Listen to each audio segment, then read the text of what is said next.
Hello there. Gentlemen, what's up? Hi, guys, Good what's day. going on? Going live for Leisure Yes, Fan Gab now. L Figured we'd means get live in together. LFG. Man, I figured Live we'd get fan gab. together and chat about the first three episodes of Disney Plus's Obi-Wan Kenobi show. hmm Gentlemen, halfway through the season series for now. Are we enjoying it? What do you guys think? I am enjoying it very much. I first two episodes vastly exceeded all expectations. I mean, this is probably the most anticipated show we've had to date as far as Star Wars goes, and so there's a lot of hype going in, and the first two exceeded my expectations. The third one for me is kind of a mixed bag, and we'll get into that as we get into the breakdown of the episodes. But the first two bangers. Like we watched Yep. it on Saturday morning, and nothing but great stuff. Now, do you feel they were bangers because you No, got exactly. 2 episodes? Maybe, probably, but there's a lot. There was a lot there. A lot of meat on the bone. I feel in both episodes.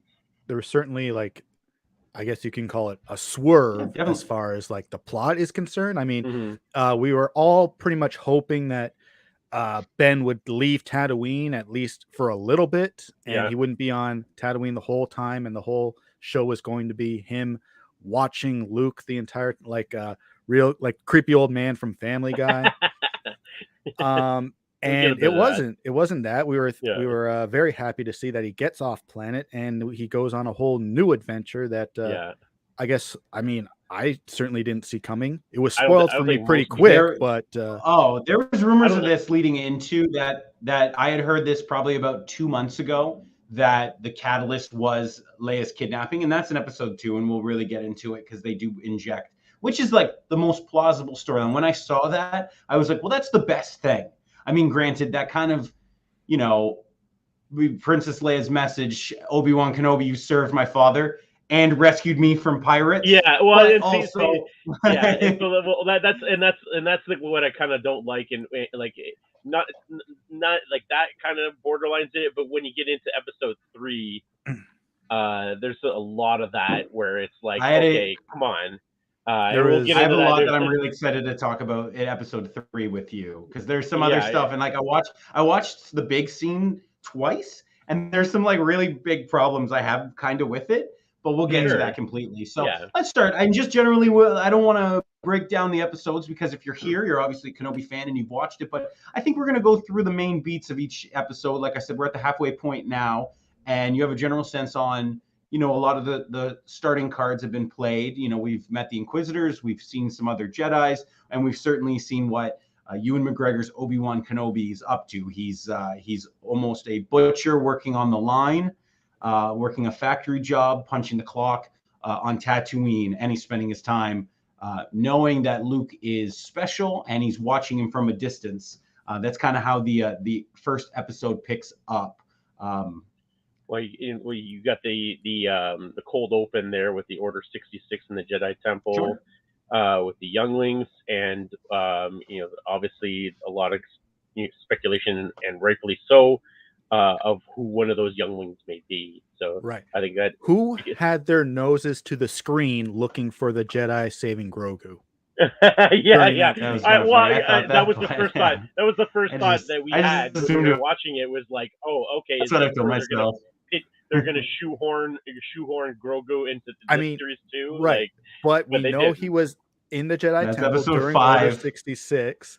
So I was on the edge of my seat. I had my glasses on. I was looking, even just for like the floating bassinet. Is nope, that's not it. Yeah, no. But so far no Grogu. A lot, some really good stuff there, including the overhead shot of all of the Jedi fighting in the Grand Hall, fighting off. Yeah, that was really good because that opens up with really the younglings. Cool. Opens up with the younglings, who then there's like the Order 66 is going on, and you see the clone troopers who were fighting. It was great. That was great. We have an audience member. People, the chat is open. One hell of a cold open, says Jerry. And it's Jerry, true. welcome to the show. It was, I mean, you kind of sets the tone too, because we've had allusions to World War II previously in Star Wars. The Empire's always related to Empire or to Nazi Germany, and so this already feels like the hunting of the Jews by the Nazis, right? And so you have the hunting of the Jedi, and you have the Grand Inquisitors, going around, and it felt a lot like, to me, even like Inglorious Bastards kind of thing, where the interrogations, the interrogations going on, and so like right off the hop, it kind of leans into that right away with the extermination of the Jedi. So I right away I was just like that whole restaurant scene interrogation that follows it up kind of really felt a lot like that, where you have these normal citizens that are hiding these Jedi, and the Jedi and the to me already the line of the series for me already is the Jedi hug themselves, because I was like, and that whole thing that the Grand Inquisitor breaks down was incredible, that they just can't help themselves, and it's a running thing even with Reva later on. She kind of reiterates that they hunt themselves, they can't help themselves, that they have to stick to their vows as Jedi, that they have to help people out, and he just our buddy Benny Safdie of the Safdie brothers can't help himself but stop Reva from killing the restaurant owner. And so when he shows up, I was like, that guy looks familiar. Where do I know that guy from? And right away, it's like, oh, look him up. Yeah, Benny Safdie, the director, one of the directors of Good Time and Uncut Gems. My favorite cameo will be coming up later, and going into the second episode. Of course, I'm talking about my man Flea from the Red Hot Chili Peppers, playing one of the kidnappers. Yeah, he always shows up, and he always plays some like sketchy dudes. Obviously, Back to the Future, playing Needles. But then he also shows up in him and Anthony Kiedis show up in was it The Chase with Charlie Sheen and Erica Liniak, and they're playing some sketchy dudes in a thing. But anyway, Flea's acting credits always playing sketchy dudes, which probably is his, maybe in his things, like I want to play a dude, a sketchy guy. So while Ben is working the line and hiding on Tatooine, meanwhile on the very, very beautiful planet of Alderaan, we get to see the royal family in action, including Bail Organa, his wife Breha, and their precocious adopted daughter, Princess Leia Organa, at the age of 10, being as adventurous as she can be.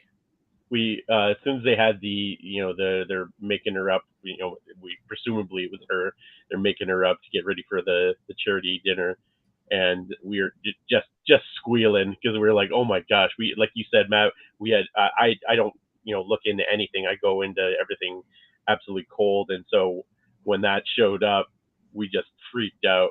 It was flipped out, because that was not even on our radar whatsoever. We obviously knew there would be a lot. We assumed that they were going to be Luke heavy, which it doesn't seem like it's going to be at this point.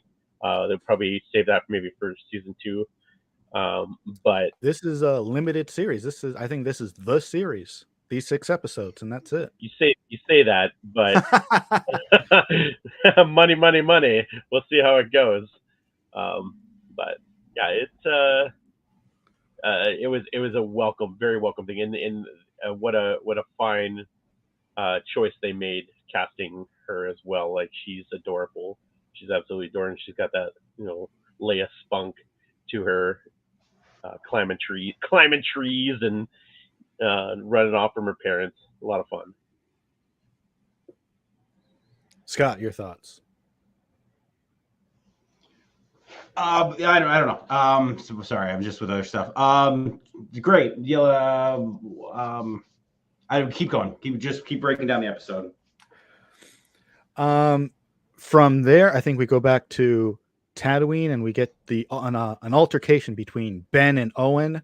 Ben has been secretly bringing toys and pieces of fun equipment to the young Luke Skywalker. We get to see the origin of the T-16 Skyhopper model that he plays with in the garage, and Owen says, "Leave us alone," essentially. And in that scene, we get this is what I thought was the best. I'll jump in.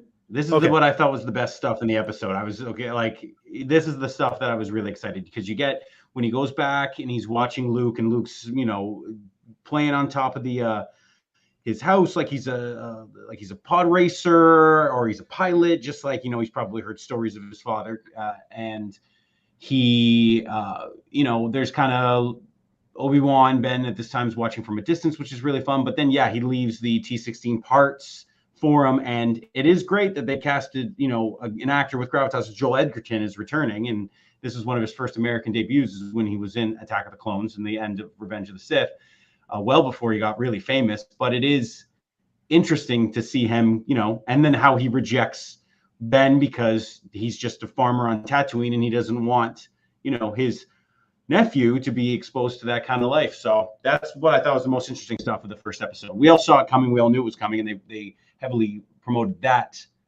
kind of the like you helped his father line in all the promos. But it was that was the best stuff in the first episode, I thought. Promos, and it was memed out of this world. It's all over the place. Just the way he trained his father, and the thing after that is, oh, what a burn, but not as big of a burn as Anakin was. Or no, Owen sure burned Ben, but Owen will get burned to the point of disintegration. That was the one I saw. Like you said, that's been we knew all that stuff was coming, and we all assumed that was going to be the real meat of the series, and it's been a bit of that, but it has obviously that's kind of not been a huge part of it yet. It's just been a small part of it, and we'll probably get to that more. When we get into the next little bit, when you get into more of the Obi-Wan kind of rejecting the Jedi, and he comes for help in the middle of the night. Help, and so Obi-Wan they has that great scene where Obi-Wan's basically like, "We lost, like give it up, go into hiding, do what you can, live your life." Which was a message he had sent out. You see the tale of it in Revenge of the Sith, and you see the whole message in an episode of Rebels, I think, where Obi-Wan says, "This is Obi-Wan Kenobi to all, any and all remaining Jedi. Avoid the Jedi Temple. Go into hiding. Run." Yep. And that's kind of the cold end of the cold open. What do we do now? And run. Right. We get a lot of Leia's origins as far as her being a very rambunctious kid. She disobeys her mother quite often, but listens to her father. She has a little tiff with some extended relatives. Her cousin tells her she's not even a real Organa. Her father, played again by Jimmy Smits. This is his second return since he came back for Rogue One, and now he's back for this. He's been my whole family has been a fan of Jimmy Smits, so the more the better with him, I feel. He talks to her and says to the effect that you are very much an Organa. It's an adoption storyline has always hit me very much.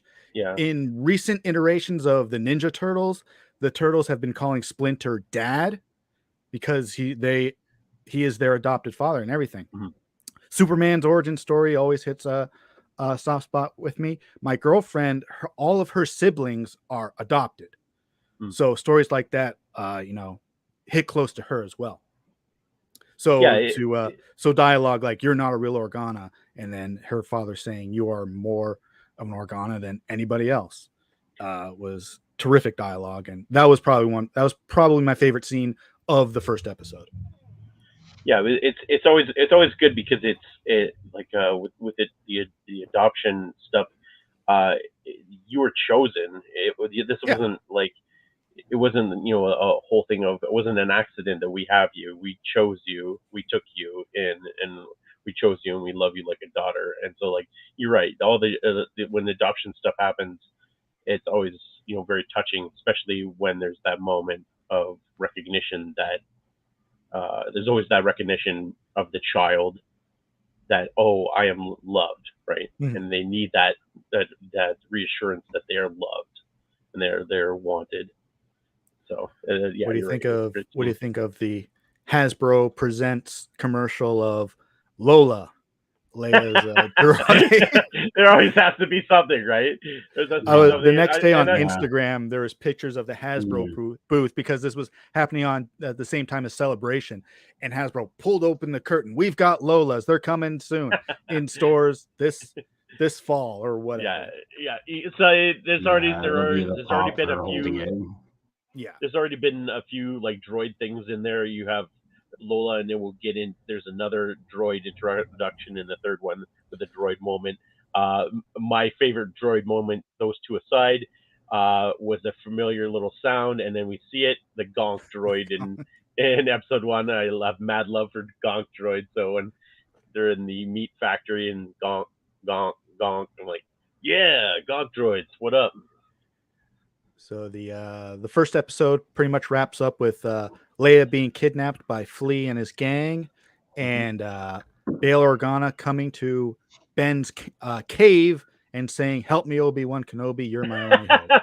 Which I thought was Yep. a little too on the nose. I was like, oh, all right, like I get I it. like That's that. I like that it's stuff. I thought that was it's great. fine.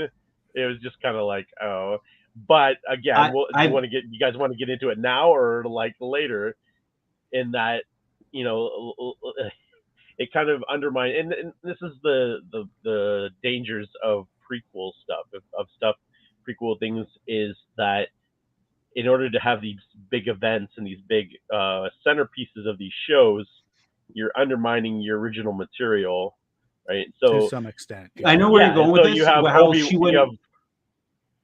like when she shows up and she's sending like her original message. You helped my father during the Clone Wars, and you also saved me from those ransomers, those I know. kidnappers, Well, the and only we had thing that of that I'll say, heart to hearts and all the rest of that. It's like they hammer in episode 3 that she probably only knows him by Ben.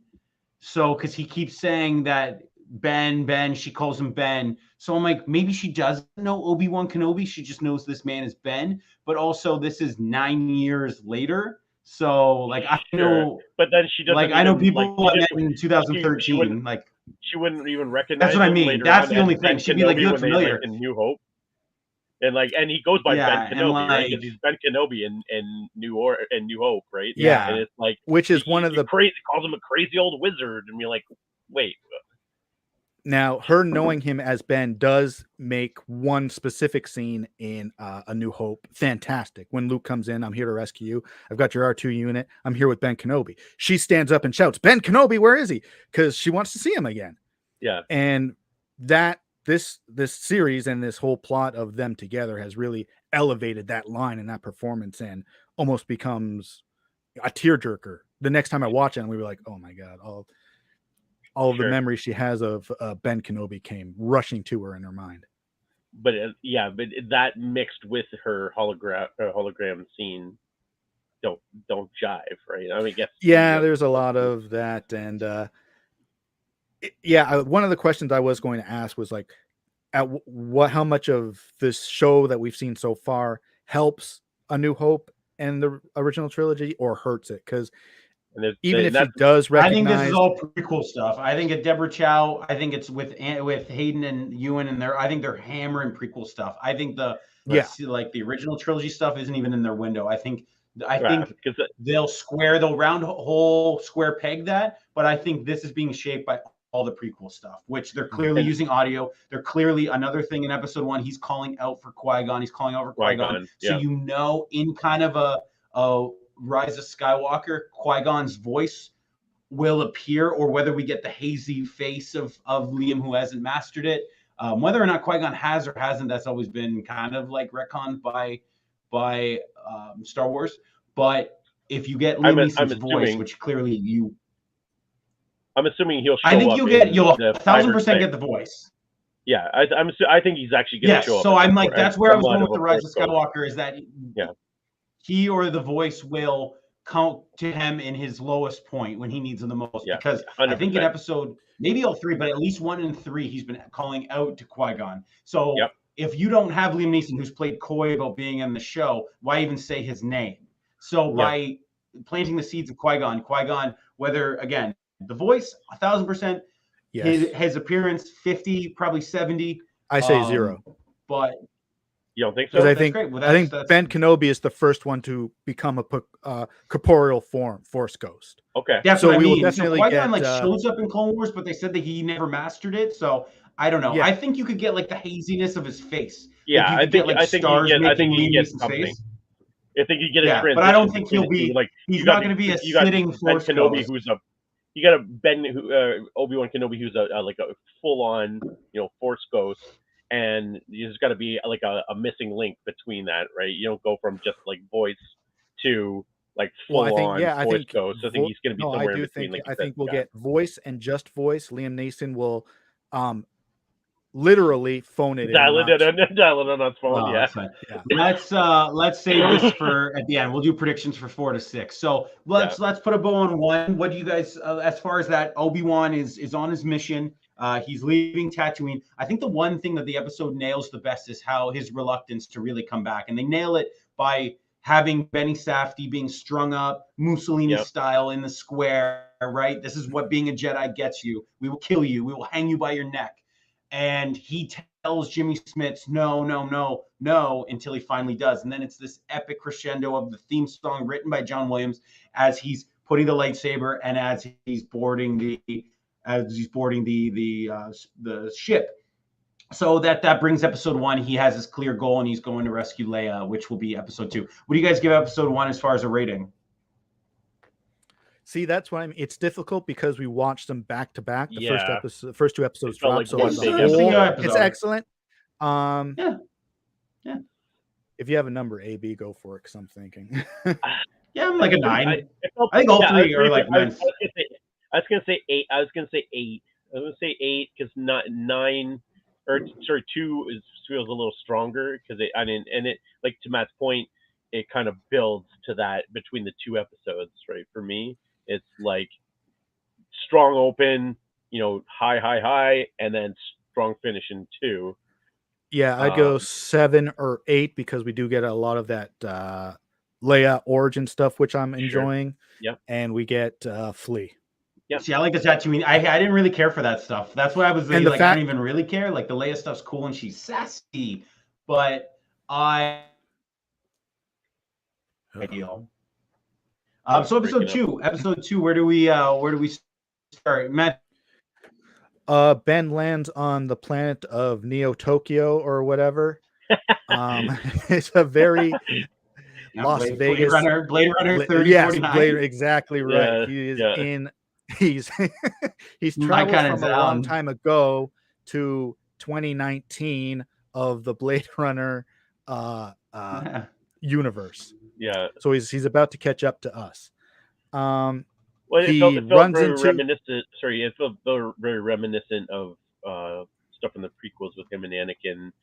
Yes, it looks like the floor of Coruscant. Yeah, exactly. And you even have the twin scenes, with his daughter in this one, and then the guy trying to sell him death sticks in the. Why is she like, I'm somebody's daughter? That was Ewan McGregor's daughter, but I'm somebody's daughter. Reminded me. That whole thing was like such a wah, fucking. wah, wah. That reminded me so much of she was really getting something off her chest, but I don't think they have a bad relationship. So it just that reminded me of the scene from The Hangover when they're talking about strippers, and she's like, that girl up there, that's somebody's daughter, and Ed Helms like, somebody's daughter. That's exactly what I thought was the scene from The Hangover. Well, to me, it's just kind of so while he's the old prequel, the prequel humor of like, oh, why do I feel like you're going to be the death of me? Like, Right. oh, I'm somebody's daughter. Wink, wink, dad. Like, But with her appearance, that makes the McGregor line. She is the first right. third generation actor, I think, to be in a Star Wars Yep. project. Ewan McGregor's uncle is Dennis Lawson, who played Wedge Antilles in the original trilogy. Ewan McGregor is obviously Obi-Wan Kenobi in the prequels and in this series, and now his daughter is playing the spice dealer on 2019 2049 LA planet. I forgot what the name of the planet is, obviously. That's all good. So as far as this, he comes across now. He's getting his clear focus. He comes across paths with Kumail Nanjian's character, who's masquerading as a Jedi. Right. This is a great little bit. He's masquerading as a Jedi with using magnets and stuff to try and more or less con people out of their money. I thought that this was a great wrinkle, as somebody would be conning somebody like that, and then. Again, this is exactly playing on the legend of the Jedi stuff, right? Yeah, and people would really want it, but he is passing. Like, it's funny. He's like the Jedi Han Solo. I saw somebody on Twitter say that, because he is, kind of the smuggler and getting that, and he's like very roguish and handsome. But he's also like conning for the Force. Well, also very very like mildly Robin Hood-esque, because he actually is doing good, and then we get the turn at the end, where he reveals himself to be an ally to the Jedi. So there's you assume when the con plays out, like, oh, this is just some scumbag, but he's really just a, like you said, a smuggler and a kind of a a smooth talker, just making his money. Oh, he's always great. He's always great. So anytime, as soon as I heard the voice, I was like, oh shoot. Kumail. I love Kumail. Did you not know any of these? Oh man, there's other actors. I go in cold. I go in cold. I don't want to. Wait till you see O'Shea Jackson coming soon. Thanks for ruining that. Cool. I don't want to know anything. Ruining O'Shea Jackson. You're fine. You're fine. Well, I don't even know who he is. But no, they did a whole cast list. He was announced like a year ago. I don't want to know. Cool. I didn't read it. I didn't read any of it. Awesome. I don't know who he is. No. But yeah, it's just fun when that kind of stuff pops up. You get these people who I'm sure as we found out over the years, these people that pop up throughout these, that they are always lifelong Star Wars fans living out their dreams to be a part of it. And so I'm sure most of them were approached or probably approached and were like, hey, you got a role for me, you can throw me in here, and you're like, all right, yeah. We'll throw you in here. Ewan McGregor story in the nutshell. You can see it in the episode 1 making of featurette. He's doing a lightsaber duel and he jumps off the cliff, and he turns to the stunt guy and he said, "They called me and asked, you want to do Star Wars?" I said, "Fucking right." Yeah, when this series was announced and they had announced that they had got Obi-Wan, that they had got Ewan McGregor, I was sold on it just on that fact alone. He's definitely my favorite part of the prequels by far, and he's just one of my favorite actors. So having him on board with this sold it to me even before I knew any other details, and so yeah, he's been great, obviously, and a lot of people. I've seen people already badmouthing the series and saying, oh, the focus is, a lot of it isn't on Obi-Wan. I'm like, stop. And we've talked the last few days about, and we've talked ad nauseum about the toxic Star Wars fans, and they're already out and about like bashing this. And it's just like, okay, stop watching stuff. Stop watching, because you're not going to be pleased with anything. Stop it. Anyway, speaking of losing focus from Obi-Wan, we come back to Leia. Yeah. He through help and information, he finds out where Leia is, and he manages to rescue her from Flea and his gang. And they hit the streets right just before a massive wanted sign shows up on all of the local scum and villainy in order to slow him down and find him. And this is actually Reva's plan, who's disagreeing with the Grand Inquisitor, who said, So I know this plan was awesome. I don't think Reeve is a great character. I will see. There's some like that's the one a lot of people on the internet have turned on her, and it's all racial stuff. I'm not even anything close to that. I just think she's kind of a brooding, mean, bad villain character who's very one note. She's just miserable villain, and I don't think she's a particularly great actress. But this plan is banger. This plan was genius when they like kidnapping Leia to get Obi-Wan out of hiding to come rescue her. I was like, God damn, that's like good shit. That's like really smart. That's like the possible best plan you could have done. So I was a big fan of the catalyst of this coming. I thought this is, again, Deborah Chow was the front of this whole thing. And whether it was her idea or a writer brought it up, I think that's the most ingenious way of kick-starting this entire story. But that was a great plan. What a win for the Empire, like by doing this. And during their escape, they managed to they have the running of the rooftop scenes where Reva manages to catch up and start screaming. She uses the name Obi-Wan, so Leia I think knows that they're the same person. Sure. Well, and for that scene, you have who I was like super excited because I thought it was Forlom, was one of the bounty hunters until he gets killed. And I'm like, oh, well, I guess that's not Forlom. And you got, him and Zukas in a number of different storylines teaming up and all that stuff. So I was like, awesome. We get get to see Forlom in action, but when he gets shot and killed, I'm like, oh, guess not. I mean, maybe it was. I mean, we have a character in this very episode who gets killed that we know will not be dead true. In later or earlier installments that take place later in the series. Pablo missed that. I don't know. Unless I got by Pablo Hidalgo. I don't know. He's too busy, man. There's too many cartoons that he's trying to keep track of. It is funny that you say that she called Obi-Wan. I don't know if I caught that, but I guess he didn't recall owning a droid, Owen Lars almost bought C-3PO twice after he owned him already. So everyone has that was 3PO. Horrible memories in the Star Wars universe. Did you guys catch the little 3PO cameo? Yes, in there? The tiny cameo. He's on Alderaan translating for people. Yeah, that's again, right. I forgot. Another phone-in role. I mean, that probably was archived audio too. Anthony Daniels probably was, at home watching the show. Is like, oh, I better get a check for that. Or they send him. But again, or they, get him again, phone it in. Hey, Anthony, say this and this.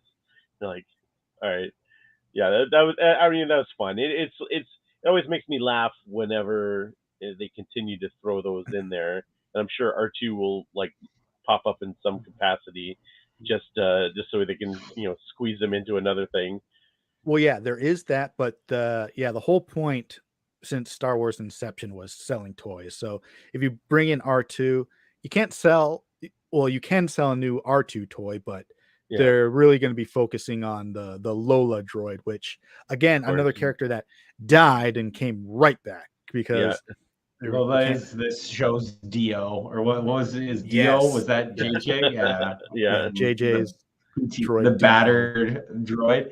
A lot of droid lives matter, by the way, through the show. There's a lot of Leia's big DLM, by the way. She's big time advocating for the droids, which is good to see. Very much in her character, very much the freedom for everyone.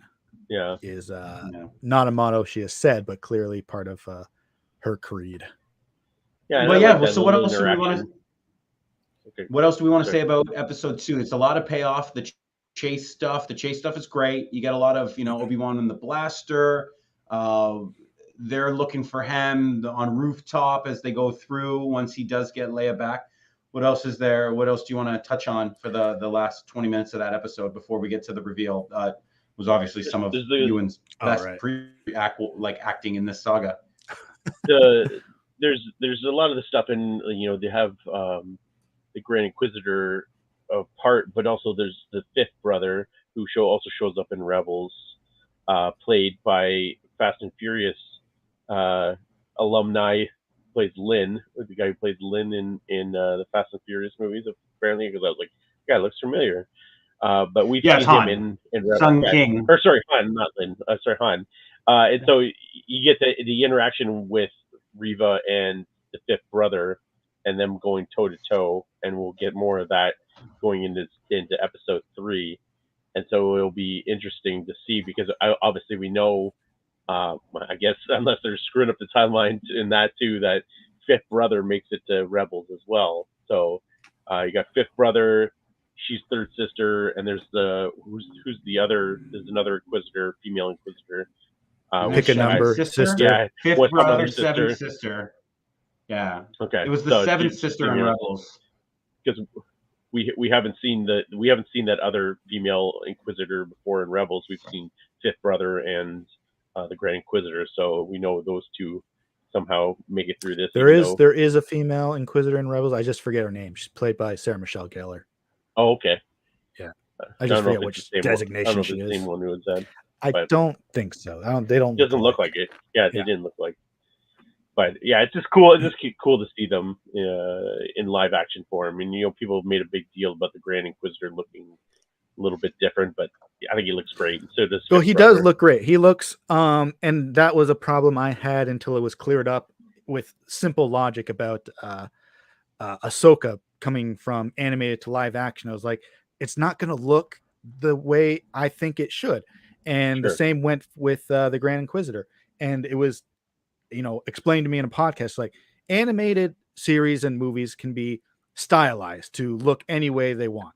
Yeah. And it dawned on me there. I was just like, you know what? You're absolutely right. This is probably, had they gone the other way, people would probably complain that way. If they did live action Ahsoka first and live action Grand Inquisitor first, and they put them in a animated TV show, they're like, they look so skinny and elongated. Why does she have Disney princess eyes? Like, so I think they look cool. I think definitely very imposing.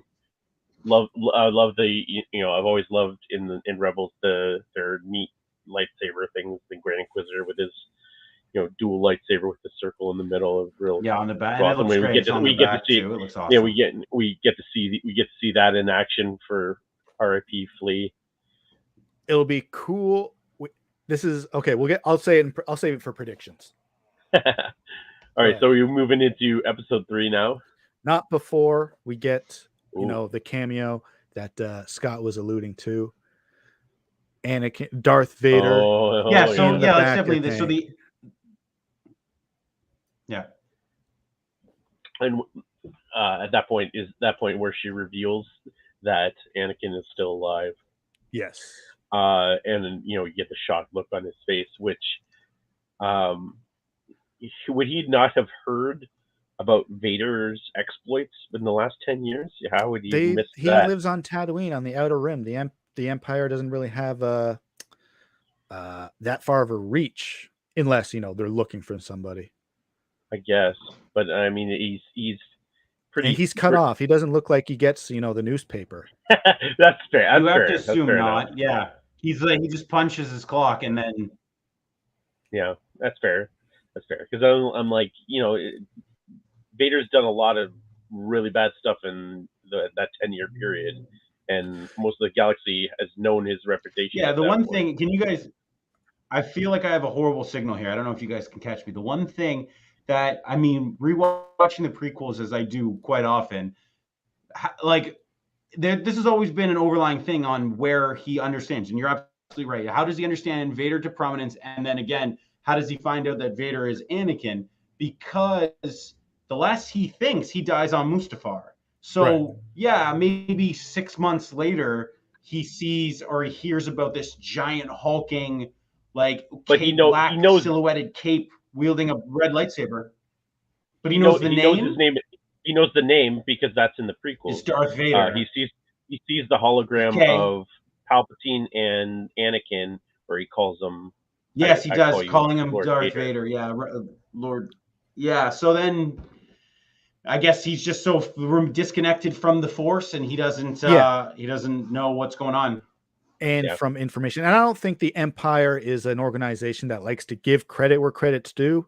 So if Darth Vader is off doing something, if he wipes out single-handedly a civilization, the Empire as a whole will probably take credit for that. Sure. The Empire has just wiped out a civilization on this planet because they didn't do what we told them to do. And I don't think they'll name check Darth Vader in that article. Yeah. So That anyway, kicks we have off. moved into episode 3. Yeah, we'll kick off in episode 3, which begins, I believe, on the ship with Ben and Leia as they make their approach to Joshua Tree Planet, which is what that looked like to me. It's great. And from there, they have some small information about where they have a rendezvous point, which they have to meet, and they come across some. Oh, but first we get Vader suiting up. That's how the episode starts. Yeah. And the only thing I didn't like about that, in this just my little nitpickiness, is that Vader's helmet comes in 3 pieces. There's that collar piece, the mask, and the helmet. And in this scene, they had the helmet and mask come straight down on him. I was pointing at the screen. It's like, that's not right. But he has a conversation with Reva the Inquisitor, and we get the return of James Earl Jones as the voice of Darth Vader. Yes. We are so lucky to have him still around. Why was everyone freaking out about this? There was zero doubt to this. I saw all Twitter was like, James Earl Jones is back. I'm like, I feel like that was so obvious. Well, I think I've gotten the feeling that he's been like slowly retiring. Yeah. But like all the lines out in 1 hour. Exactly. And that's what I'm saying about Liam Neeson is going to do the exact same thing. He's just going to phone it in. Yeah, I did not think they were going to get like the Rebels or like the cartoon voice actor to do which this, is James Earl because Jones. This is like a big. No, but has he done it across? Yeah, he did it in Rebels, right? He did it in Rebels, yeah. So then he's definitely doing it. It's like the same thing as Billy D. Billy D's been the only portrayal short of Donald Glover, but he does it in everything. It'd be the same kind of thing. So I saw that on Twitter where they were like, confirmation, James Earl Jones returns to Star Wars. I was like, yeah, I feel like if he can do Rogue One, he can do this. Like, he's definitely going to. This is way more important than that. I think it's my point is that we're so lucky that he's still around to be able to do it. Yep. And as long as he is, we hope he will continue. And still has the capacity to do that voice, right? Just have the James Earl Jones soundboard. They just made Val Kilmer talking Top Gun. Exactly. I'm sure James Earl Jones, they had him sit in a room and read the dictionary, and they're going to have an AI computer sort it all out. So they just type in his lines, and, Stephen Hawking that across the sound, the mixer. Yeah. That was good stuff. So between that scene and a scene in between there, it's really about Reva trying to take the position of Grand Inquisitor from the fifth brother. He clearly says he's next in line, and she thinks she is in Vader's favor, but it's really come down to the first one who can find me Kenobi will, sit at my right hand. That's not said in the show at all, but it is heavily implied that they're looking for Obi-Wan Kenobi so that they can become the Darth Vader to Vader as he ascends to become Emperor one day. Mm-hmm. Yeah, it's and so you see Reva again, scheming and laying out plans in order to catch Obi-Wan, and again they do. I think they do pretty well of what their plan is. What their plan is for that episode. It makes sense. Back on Joshua Tree Planet, Obi-Wan and Leia do not meet their rendezvous. They have not shown up, the person they're supposed to meet, and they come across Fleck, and Leia sees his transport coming, and she starts waving her arms. Hey, stop! We need a ride. Fleck is voiced by Zach Braff, another actor who was probably like in Star Wars. Absolutely, he is a huge Star Wars fan. I mean, that anyone who's watched Scrubs, that is a big part of Scrubs is his love for Star Wars in the show, but also in real life. Both he and why am I blanking on his name from Scrubs? Donald Donald Faison, Faison. yeah. Donald Faison. They have a podcast where they go over Scrubs, and they just talk about them lives, and they're constantly bring up Star Wars. So again, for Zach Braff to be part of Star Wars is probably a dream come true, even though his character looks like a mole. So I'm sure he's jumped at the chance to be. I guess that's pretty on. Is that on the nose that he's a mole? Now that I realize with the mole design, and he's like the Empire sympathizer. So the fact that he's a mole now, I just clicked. It's the mole is a little on the nose. Is that he was a mole, and he was a mole against them because he sold them out. I mean, did he though? Because he was. It was not like he was like posing as a good guy. He had the they were posing as Imperial sympathizers. They were saying, we love the Empire, and he was agreeing with them. He said, one of the lines is there, it's nice to have like-minded people around. Yeah, exactly. So let's get through this, because this is some good character stuff. I thought it was shot really well. They're on the back of the truck as they're going through to town, to the port. They pick up some stormtroopers. They will get to the stories that they tell. There's some fantastic stuff here, and he slips up, calls her Leia. That's what I want to get to. So then once he gets there, ultimately, sorry, I'm just gonna say. So once he gets to there, this is what I want to talk about was the stormtrooper stuff and the way it's shot with the stories and the mother stuff and that, and the slip up. The slip up, I did gasp when he does call her Leia. But what I wanted to say before we get to it is, now he was the most wanted man in the galaxy 1 episode ago. Would these stormtroopers have known that he wasn't the one that they were looking for? I was waiting for him to Jedi mind trick them, because I'm like, why are they must know that this is the guy. He was on the wanted poster. Right. Yeah. That may have just been a citywide bulletin, and they're off planet now. They're on a different planet. I understand. Yeah, I was gonna say, like, if they're literally on the planet looking for a Jedi, you don't think they would have sent out the hologram of like, this is the Jedi, because it's not like they don't know what he looks like, right? The one point my girlfriend pointed out was when the fact that they're looking for a Jedi, and Ben's clothing looks exactly like the Jedi used to wear, with some exception. And like when he put his hood up, I was like, Obi-Wan, like, what are you doing? Don't put the hood up. That's your MO, man. Like, my excuse, looks like a regular dude. Didn't they know that the Inquisitor's plan was to steal a little child to bring a Jedi out of hiding? Probably named the stormtroopers didn't know that. Yeah. Well, that's what that's the one thing when he said Leia, I was like, they're definitely screwed. They definitely needed their opportunity to bring in their Imperial probe droid to check them out, which they brought in the probe droid. And I was like, probe droid cool. Comes in, look up, yeah.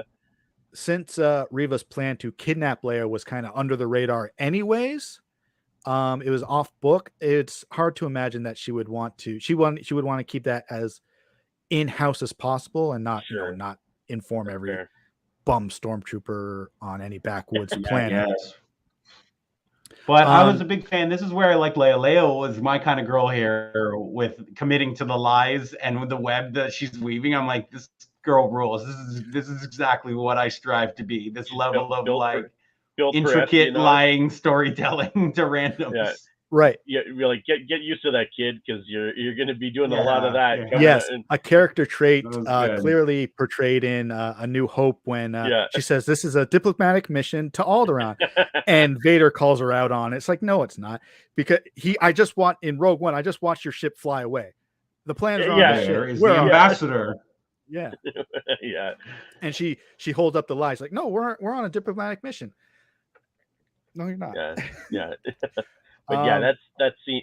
Again, we'll get to like you said, we'll get to that scene. That scene with him, talking about her mother's face was this is that scene. So beautiful. Because and then he said, and then she asked him, are you my father? To which I said, we all thought so for a minute. And me and my buddies on the playground, we were like, Luke and Leia are Obi-Wan's kids. Just you wait. So then they get through. These things go sideways. He shoots his way out.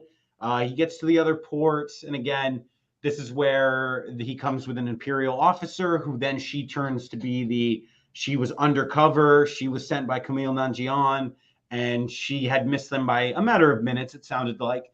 And she was on their side. She's with the rebellion, which is kind of not a thing yet, but definitely in the small murmurs of Bail Organa.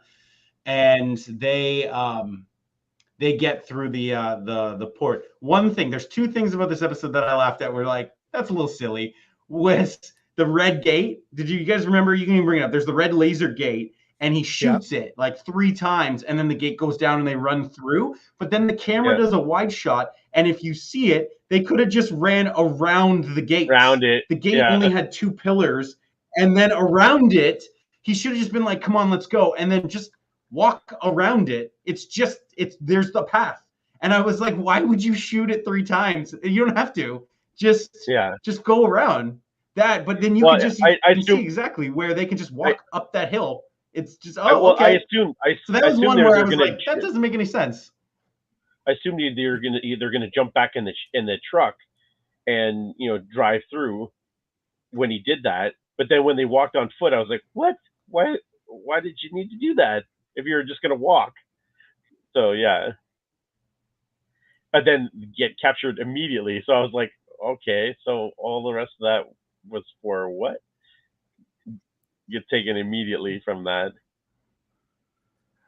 And from that scene, the Imperial lieutenant, I'm blanking on her name, she brings them to safety inside the local town and brings them into hiding. That's where we get to meet our loader droid, who Leia has a fondness for as well. Was the line she's he's a loader. He doesn't have the program to speak, and she asks, "Well, what if he says what if he has something to say?" And to which the lieutenant says, "Actions speak louder than words," and we'll see those actions later on when stormtroopers come in, and he's ready to hit them with a hammer should they get anywhere close to their hiding spot. Yep. And then go ahead. No, I was just gonna say you get Reva kind of sniffs that, plates out. Yes. And she is Force sensitive too. I know that's obviously so, which we've called. I don't even know if it's like much of a surprise that she was at the Jedi Council at the cold open. I mean, they really did show her first in the very first episode, and then she's using the Force to move things. She obviously moves like a filing cabinet and then finds like the trap door. And I think even Vader says or maybe it's somebody else, it's your powers. You're here because of your powers and you can feel it or something. Maybe the brother says that. But it will definitely, my one thing is like if she is a double agent or not, or if the Grand Inquisitor does kill her later and comes back for she gets her comeuppance. But she's definitely Force sensitive, and that's interesting to see because that'll give it again more of a on par, whether Vader's the big bad or ultimately we lead to Obi-Wan versus her and a Force off. That'll be interesting as well too. And Vader has arrived in the town. There is one point it was daylight for most of the episode, and then it shifts quickly to night. Either the sun went down, which is fine, that's what happens, but what I thought should have happened was Vader's Star Destroyer blocks out the sun. Oh yeah, that was cool. And that's what makes it so dark, and just the small town that he's hovering above. But he comes into town and he walks the street looking for because he knows very well that he can sense Ben Kenobi is in this place. The one thing about this scene, and I ruined it for myself. When it happened, I had something in my head and I started laughing. And then my girlfriend was asking, "What are you laughing at?" And then I had to tell her, as Vader is walking the street and being, Vader, he's cracking people's necks, he's threatening people, and just by waving his hands. Neck too. Yeah.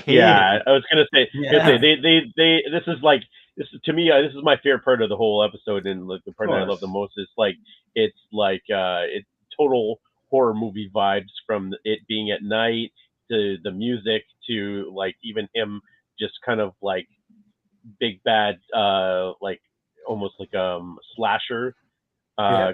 down this, walking down the street, right, and like killing It's kids, Michael killing Myers. women, killing dads, like just not even Snapping caring, necks. not even interrogating, like not even asking the questions. It's just like Ain't Frank, even asking Frank, Frank. questions. Yeah, But oh yeah, that's right. yeah. But as he was walking down the street, the only thing that came through my head was, "There goes Mr. Heartless. There goes Mr. Grim. If they gave a prize for being mean, the winner would be him." Which is lyrics from the Scrooge song in Yeah. Muppet Christmas Muppet Carol, Christmas and Carol. Yeah. I was humming that to myself for Oh my the gosh. rest of the episode actually, and Oh. couldn't enjoy it as much as so many other people could, because that was stuck in my head. So then you have your Obi-Wan again is conflicted because he's watching people get killed on his because of him, and he's conflicted of whether to jump out and try and save them, and ultimately he does not. He runs, and you get into the cat and mouse with him and Vader, and there's some really cool stuff there. But here again lies my problems with the episode and with it going forward. And we knew we were going to get this with him and Vader, and it kind of it undermines New Hope, where you have the lines, "The last time we met, you I was were the the master, learner. you were the master," right? And like we haven't seen each other since Only Mustafar, Master of Evil and doth. yeah, and so now we have a face off here where they faced off, and you get again some lines. What have you become? Only what you've made me. And it's so that you have, that's not the last time you have met. It wasn't Mustafar anymore, and now it's this. And Right. I'm assuming you're going to have more scenes together where they're facing off, and it's like all that now undermines that It duel is. in New Hope. It is bothersome, but if they didn't meet in this show, there was going to be a wave of vocal hatred for why they didn't, and then all of us had to explain, well, this is why they didn't. Well, they should have fought. That's not new for Star Wars. Vader wasn't in the original. What was it? Deborah Chow's first iteration of this? I think she had Maul or something, and I think they said it was Bob Iger or whoever's overseeing it was like, "Let's go bigger. Can you put Vader in it?" And then they rewrote it all with Vader as like the through line. But I remember, God knows, sure, the Inquisitors were the big bad and Crimson Dawn or whatever he is at this time. But that was under like the studio. So again, they kind of like, we barely scratched the surface. We paid $2 billion for this. Galaxy's Edge is great, but we barely scratched the Vader surface on all this property. Aside from a little bit of Rogue One and his mask in the ashes of the sequels, they are like, we've been waiting. It's almost a decade and we haven't done any Vader stuff aside from some cartoons. I can see that. My thing I would have enjoyed is even though it's an Obi-Wan series, having Vader do other stuff off, and you venture out and you see that stuff going on of his exploits, killing Jedi somewhere else, right? Mm-hmm. During this whole time, his whole MO is he's going around wiping out all the Jedi. So it doesn't have to be a one-on-one, basically the fugitive Obi-Wan style. It can be any number of Jedi. You have, literally thousands of Jedi across the galaxy that he could be hunting Quinlan down. Vos got name dropped in this very episode. Exactly. He's still out there. Exactly. So we have a known Jedi. We have at least one known Jedi that we know is still alive in Quinlan Vos, that we see his tag on the wall, and you see the Jedi symbol. So, we know that there's a ton of Jedi still out there, even going to Rebels. There's still, even in Rebels time, there's still Jedi alive then. And so, you could have shown scenes where he's, being the big bad, wiping out Jedi and Jedi that we know. And they could, we have a ton of Jedi that we know that you could have pop up. We saw 5 or 6 die in Order 56 or Order 66 in the prequels. We saw about 5 or 6 that we knew, like known Jedi, but by name, yeah. Yeah, but there's tons that we know by name that we didn't see die, so we can see a ton of them die. Yeah. How do you guys feel about? But yeah, so this ultimately culminates. Well, here, I'll let you No, go. I'm clearly on some kind of a delay from you. No, my Wi-Fi you're is breaking horrible. your My train of Wi-Fi's thought. been acting up all day. Yeah, mine's been horrible all day, so I've been getting pretty frustrated here. I'm just at work. Nice. But it ultimately culminates in the lightsaber duel. Let's talk about this. This is the end capper in the episode, and this is something I want to talk about too. So you get Obi-Wan and Vader. Obi-Wan's retreating, and then he finally turns through this. It looks like this little salt mine or something. He turns through, and Vader's there waiting for him. Ignites the lightsaber. or Obi-Wan does not. He leaves, catches him again, and that's when he hears the voice, and then he ignites the lightsaber, and then they get their little duel, and Vader uses some incredible force powers. Now, in the moment of this, I thought that this was all in Obi-Wan's head. I just want to say that to you guys. I thought this was not happening. I'm like, oh, okay. I thought, okay, so once he comes and they go, I think they make contact. The flames, the big thing is the flames, and then bringing Obi-Wan onto them, which is cool as shit. Yeah, it was cool, but at the same time, it was again like way too on. Only had a little bit to his arm. He was face. No, I like that. You burn me, I'll burn you. I thought that was really cool, really interesting stuff. I thought when the girl Imperial officer was up watching, it was just going to be him rolling around with nothing, and they were going to explain that Vader was in his head to find his whereabouts.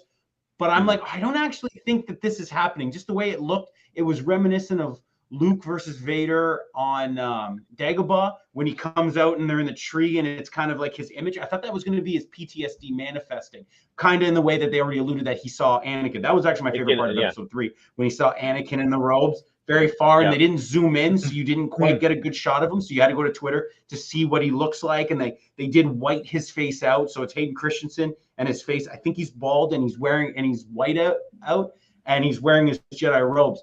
Incredible. They kept him very far. In the next episode, he's going to get closer and closer and closer. Maybe they're going to have a discussion. But I'm like, okay, so they're already playing with his visions. So I didn't think the Vader scene was happening. I watched it twice, and then I was like, oh, okay. Well, they committed to it. It did happen. That actually was a real fight. That did happen. I thought the flames were great. I thought it was cool. I just thought he would have been way more burned if that was legit. And then the only other thing that I had where I was like, okay, was when the droids came in and pulled Obi-Wan. They pulled Obi-Wan around the corner and they're talking to him. Vader's still 15 feet away. Vader just looks at the flames and watches them and is like, rats, and then walks away. I'm like, well, and you have the no. We lost him. Well, and you have the stormtroopers being like, oh, we can't get through there. Oh, we're stuck. Right. Oh no! Like, that was my problem too. Vader could have easily reached out, pulled him back across, and say, "Well, here he is now." Yeah. There was or extinguish the flames. Vader has the power that would have been cool too. Just like, my problem with that scene was when I had her name, Tala, the Imperial officer. Her name is Tala. When she takes aim, she should have shot at Darth Vader.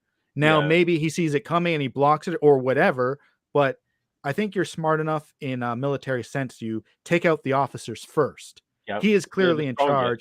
She should have at least aimed and shot at him first.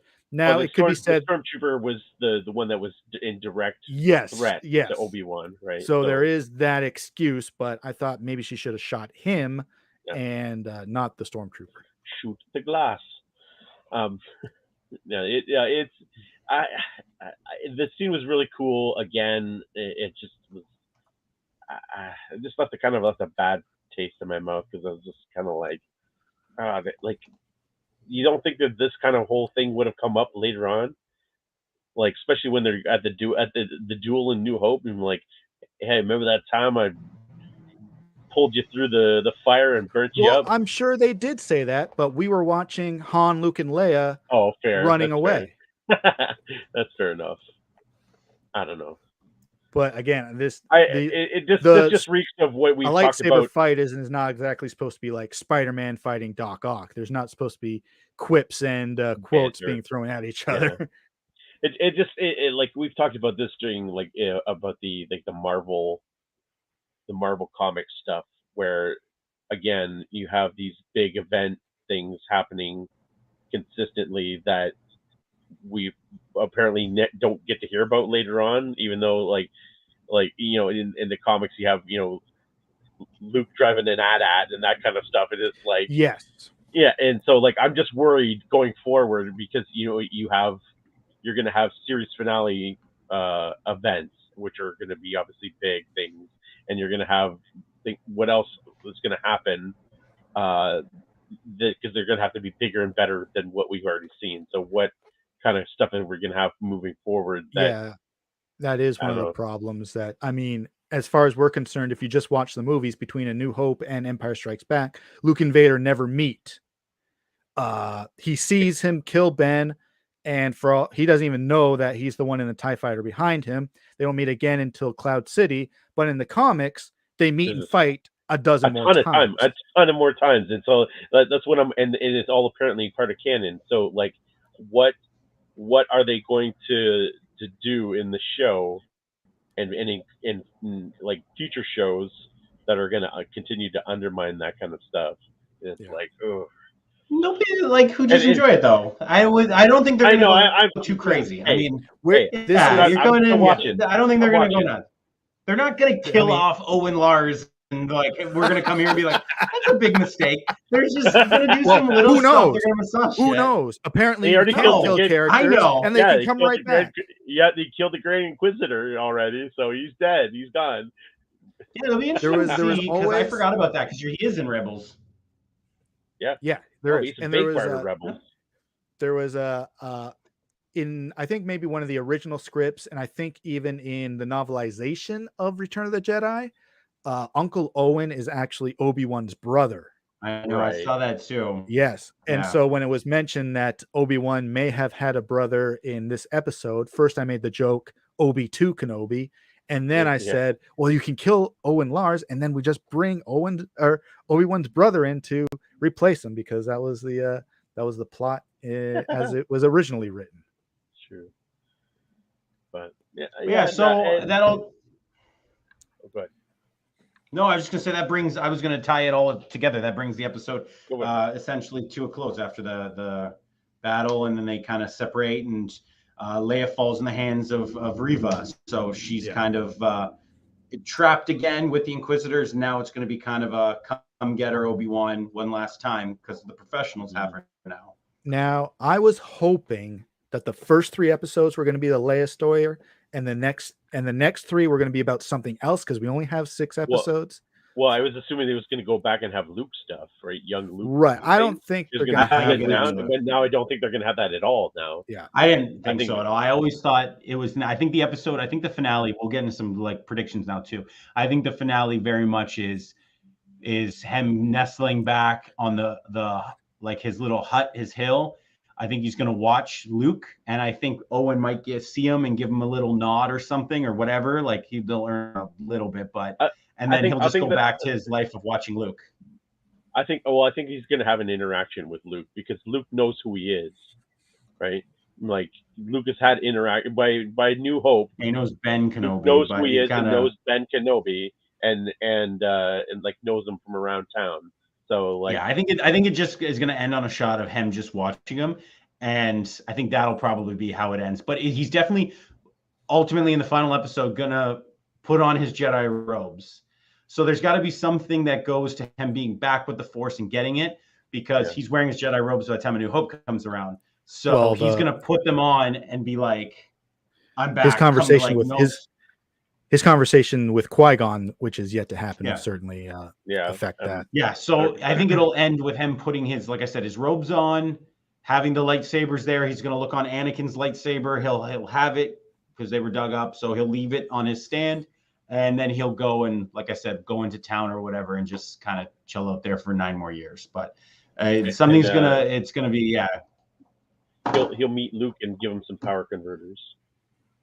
At Tashi Station. I mean, he'll be at Tashi Station and give Luke some power converters. That's one thing I would like to see is young Luke with young Cammy and young Fixer.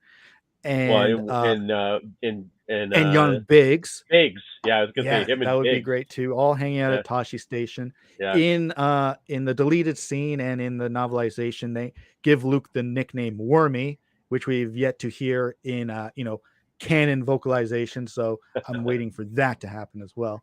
Yeah, I think they're gonna have to have some kind of a little bit with Luke.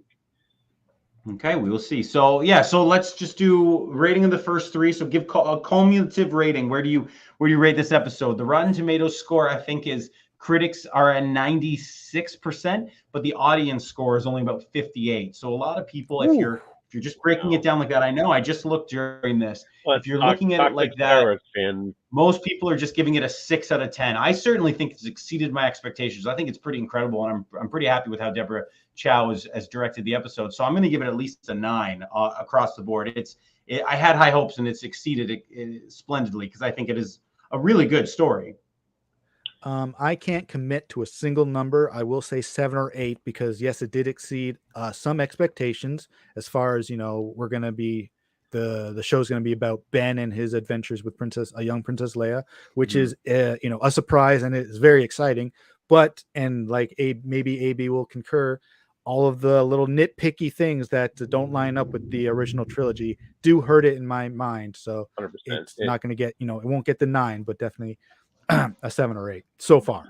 So for the 3 so far, I go 8, 9, 7.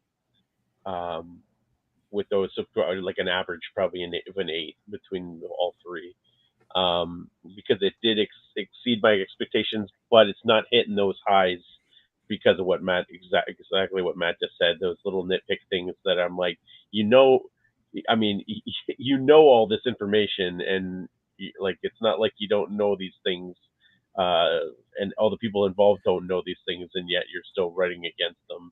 So yeah, it seems like they were trying to correct a problem that the prequels have, but they did it wrong. It's like, well, all these things, so we'll just change it a little bit so you have some surprise.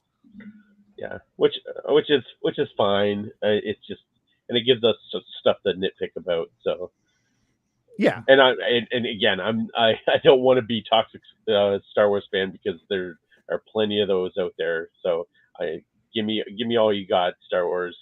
Right. Come on, Disney. The difference between us and them is that we call them nitpicks. They just hate them. This ruined my life. My childhood is forever in flames now because of all of these things that I hate. Like, okay, stop. That's the trailer for this episode. I'm going to post it. Yeah. Just quick predictions. Give me something fun that you haven't said yet. What do you think is going to happen in 4, 5, and 6? I was happy to see Tamara Morrison playing an aged clone. Cool. Oh, maybe and he could come back. And he had the 501st thing insignia on there. So he was clearly part of Vader's fist. Yeah, and like you see the look that Obi-Wan gives him when he sees them, and he sees the 501st thing there, which was the clearest evidence of that. Even the clones don't know what Obi-Wan looks like because they are programmed to kill Jedi on sight. So if he can fool a clone, that's why everyone else can't recognize him. That's true. Okay. So here's my big my hot take prediction. Just bouncing off that, which I'm like, this is what I've hoped for, is at some point we are going to get an interaction with Commander Cody. We haven't seen Cody.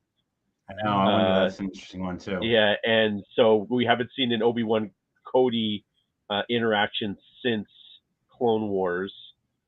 So is there going to be an interaction with him and Commander Cody?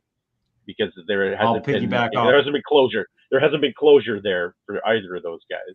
So I'll piggyback off that. I'm gonna go and say I think episode 6, the series finale, begins with a Clone Wars flashback with Hayden in his Clone Wars outfit, Rosario Dawson, and Ewan McGregor. That's the one thing I got my eye on. I have a feeling you're gonna get a flashback of the 3 of them, because Rosario is like she popped up in Boba Fett and Mando, and like she's filming. She can do this. I think you're going to get a flashback scene with the 3 of them, and you'll get Hayden as Anakin in his darker maroon Clone Wars stuff, and Ewan McGregor in the Clone Wars armor. That's my prediction. they're not I'd going be to have shocked just if have we don't get that. yeah, because you're not just going to have Hayden show up to have far off zoomed out Yeah. shots. No, you got to get the make stuff up. moneymaker on screen. Exactly. Yeah, you'll get that scene, because exactly. that scene I think will be an impassioned, like, I'm sorry, like, speech. I think they'll have a scene, the two of them, where they're talking and he's like part of his imagination. But I do think you'll get the de-aged flashback with the longer hair. I don't know. I think a ship will land the door and then the three of them will come out and you'll be like, this is a flashback. That's Rosario Dawson. This is great. And then she'll hit like the Sky Guy and the snips and like, it'll be like, you know what? We don't know. No, it's cool, man. No, I know. It's the thing that made me cringe the most in that movie and series. I mean, and oops. Eagle. All right, Matt, what's your prediction? Well, they name dropped him, so it'd be nice to see Quinlan Voss. Yep. Another Jedi on the run. You would assume that they would. Cool. Makes sense. I was about to say this would be he his, helps. He could pop. I was about to say this would be his live action debut, but that's not true. He's in the background in the Phantom Menace. That's right. Yeah. And I mean, I think we've all alluded to it. We're going to get some form of Liam Neeson's as Qui-Gon. Yeah, we're going to get the Liam Neeson's. So one way, shape, or form, we are going to get him. It'll be 10,000% a voice during Obi-Wan's lowest moment in 5 or 6. He'll speak to him to pump him up. It definitely so and like acknowledge Anakin and talk about it. Yeah, like a Luke in the trench moment with him, right? Based on these 3 episodes, I think the Funko Pops are clearly going to be the characters that have been announced and will continue to be announced. Except Uncle Owen doesn't have one yet, when he should, and that's the one I'll probably get. Aside from, so far, the only one I want is Obi-Wan riding the Eopie. Yeah. As far as the TV shows are concerned, I'm only getting one statement piece for a show. And my question for Scott Despins is, will he be getting the young Leia pop when it comes out to put on his Skywalker family shelf? Oh, maybe. Maybe. If they make a young, that's funny you said. If they make a young Luke one, like a child Luke, 1,000%. And I might get a young Leia. That's pretty cool. I'd put it right on there next to young Anakin, like in the timeline. Yeah. So they'd be next to Padme. I have the episode 1 Padme and young Anakin, or a Clone Wars. So I put her next to the Clone Wars Padme. That'd be perfect. So yeah, if there's a young Luke, I'd get the young Leia. Well, now I have officially bought a Star Wars pop, so my vow has been broken, so I can now participate in this. But I will not be buying any pops from this series. However, I will either I'll be purchasing it or Kim will be purchasing it. She will definitely be getting the young Leia pop. She's already said that as pretty much that as much that she is all about the young Leia, and I'm sure LB loves young Leia as well. So that's a lock that Kim will be getting the young Leia. Awesome. So I think this just about wraps it. We've had a good conversation. I was cutting out a lot, so I got a bit, but I don't know how bad I looked on your end. But awesome, guys. Anything else? We might do this at the end of 4, 5, and 6. We'll see what our schedule is, but it would be nice to just. I kind of like this 3-episode breakdown like that. Anything else? Lots to talk about. Yeah, it really does. Because I don't know. I mean, if the episodes are 40 minutes, it's always better to kind of talk about this, because then you can take a look back and in context. I mean, we're not going to fall in that Boba Fett trap again, where it was going one way and then episodes 4, 5, and 6 veered way off course, and we were like, okay, so this is a different show now. Not that this is going to happen, but it's nice to watch it. I always find to take a step back and then you see it in little bite-sized films. We say that now, but when episode 4 is an absolute banger and we've all watched it at the same time, we're going to be texting each other, let's stream now. I've got a lot of thoughts about what just happened. Yeah. Sure. Well, we'll see. We'll play it by ear. Right. So, stay tuned. You'll never know when the next LFG will pop up. It could be next week. Could be 3 weeks from now. We don't know, but we don't know. Be prepared. Okay. Cool, guys. Anything else? Watching? No, I'm all set. everybody watching, Okay. thank you for watching. You We had a will couple watch of the live challenge. viewers, and we thank you for that. LFG will be back, and our next topic will be about Obi-Wan Kenobi in some form or another. Until then, goodbye there.